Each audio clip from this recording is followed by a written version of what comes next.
الحمد لله رب العالمين والصلاة والسلام على سيد المرسلين محمد وآله وصحبه أجمعين أما بعد. وقف د محل په اعتبار سره هغه اوس بیانېږي. محل دا معنا چې کوم ځای کې سړی وقف وکړي،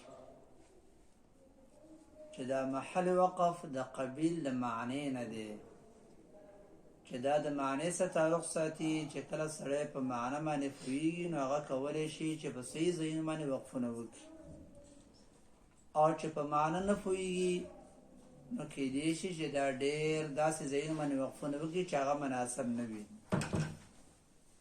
د دې وجه نه په قرآن کریم کې د عوام الناس لپاره څه علامات په قرآن کریم کې لګېدلي دي.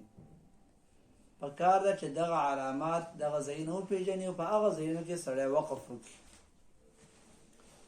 لکه قرآن کریم کې خو د وقف دپاره یو آیات دی چې د آیاتونه دا په نقل سره راغلي دي، لکه څرنګې چې قرائات په نقل سره راغلي دي، په تواتر سره ثابت دي، دغه رنګې دا وقفونه هم په نقل سره راغلي دي، ځکه دغه قراونه دا وقفونه را نقل کړی شوي دي.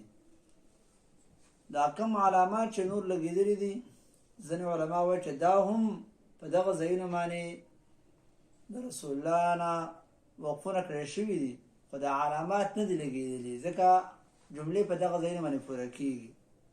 خو دا علامات چې دی نو علامه سجاوندي لګولي دي، چې طا ده، میم دی، زا ده، جیم دی، دا داسې ترتیب سره لګېدلي دي.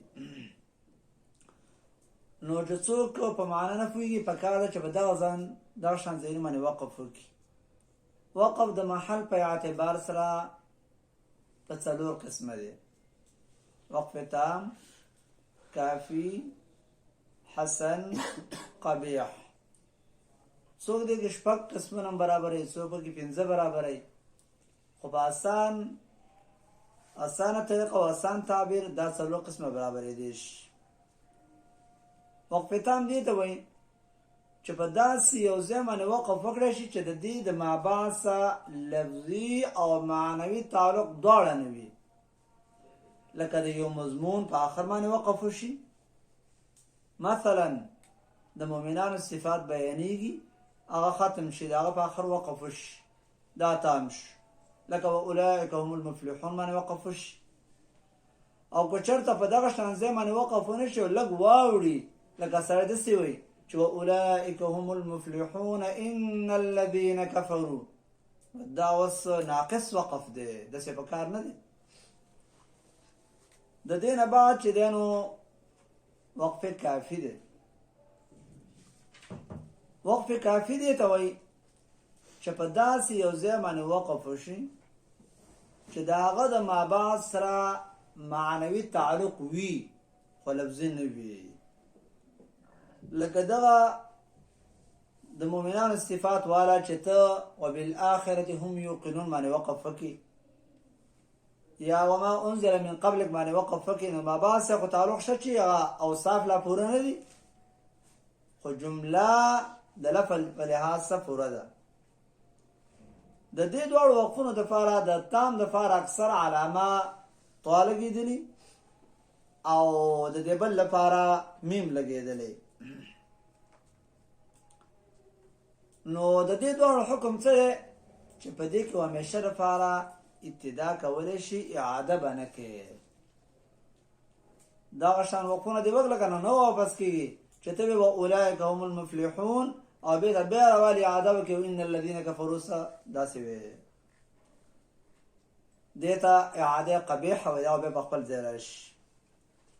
بل وقف حسن. وقف حسن دې ته وایي چې په داسې یو ځای باندې وقف وشي چې د هغې د مابعث سره لفظي تعلق وي او معنوي نه وي، یا څوک داسې وایي چې په داسې ځای باندې وقف وشي چې د مابعث لفظي او معنوي تعلق دواړه وي. دواړه تعبیرونه قراو کړي دي او د هر یو لپاره به مثال ویلی.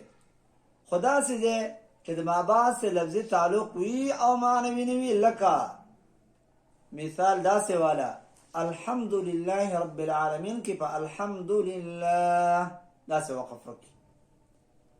نو دلته سامع ته مقصد هغه حاصلېږي، جمله د معنی په لحاظ سره پوره ده، خو وروسته د لفظ په لحاظ سره پوره نه ده، پکار چې آیت پوره شي.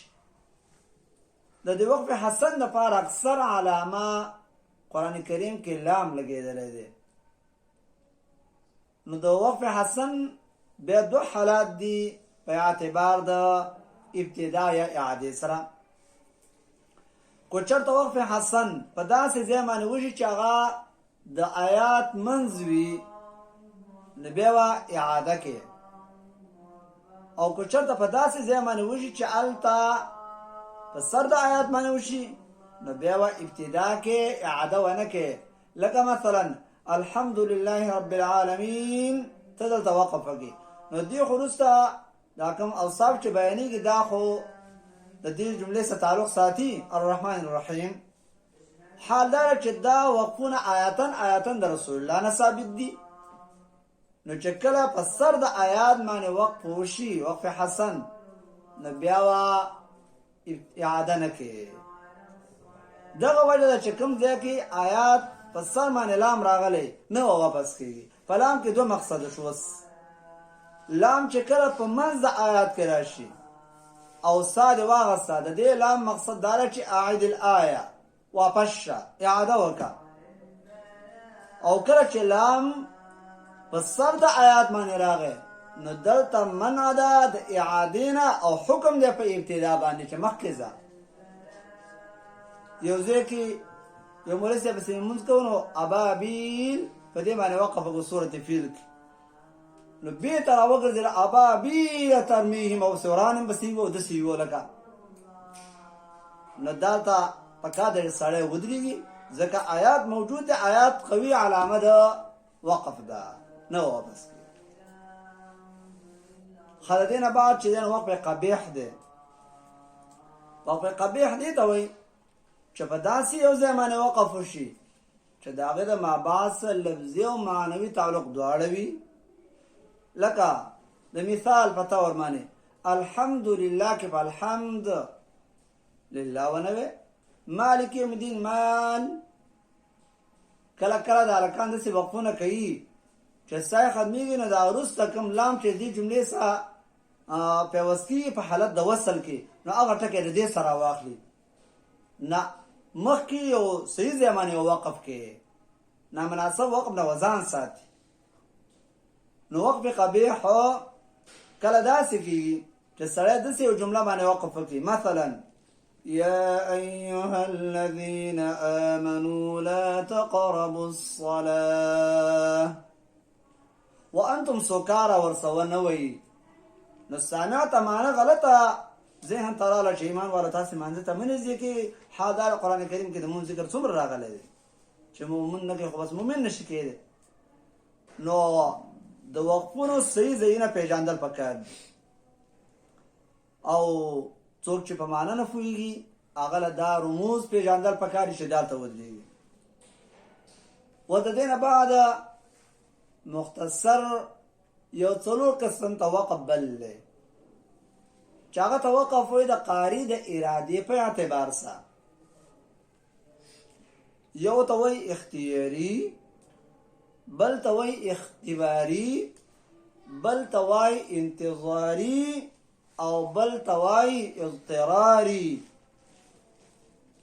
اختیاري وقف دې ته وایي چې قاري په خپل طبیعت باندې وقفونه کوي او روان دی الرحمن الرحیم مالک یوم الدین، په صحیح وقفونه کوي. او وقف اختباري دې ته وایي چې استاد شاګرد ته چل ښیي، یا شاګرد چل یا دې څرنګه وقف وکړو، نو دا ورته چل ښیي چې وقف دې کله کوو حرف اخر ساکن کوه، پوره حرکت باندې وقف مه کوه، قوه دې که داسې واپس شه. اختبار دی که نه، نو دې ته اختباري وایي. خو شاګرد و په دې خبره پوهېږي چې هر ځای کې ته سا اخلي حرف بساکن کې بیا ګوره کو کوم علاماتونه موجوده و صحیح ده او کنه مو په معنا پوهېدلې صحیح ده کنه پوهېدې اعاده بکې صحیح او بل چې نو وقفي انتظاری دی وقف انتظاری ته وایي چې سړی جمع الجمع کوي روایات جمع کوي لکه چا چې سبعه کوي هغه به جمع الجمع پیژني او یو ځل یو روایت د یو راوي دپاره وایي بیا بل وایي نو هغه یو جمله کې یا یو آیت کې هغه ډېر ټیم تیر کې وقفونه کوي او ځي راځي او بل چې دی وقفي اضطراري دی د ضرورت د وجه نه وقف کول مثلا ته تلاوت کې ستا سا تنګه شوه بې ځای وقف دنه وشو یا ټوخی پکې راغی نو دا چې کله تا د ضرورت د وجه نه په یو ځای باندې وقف کوو هلته به بیا ګورې چې آیا ما نه خو وقف وشو دلته اوس ابتدا پکار ده کو اعاده پکار ده وبالله التوفیق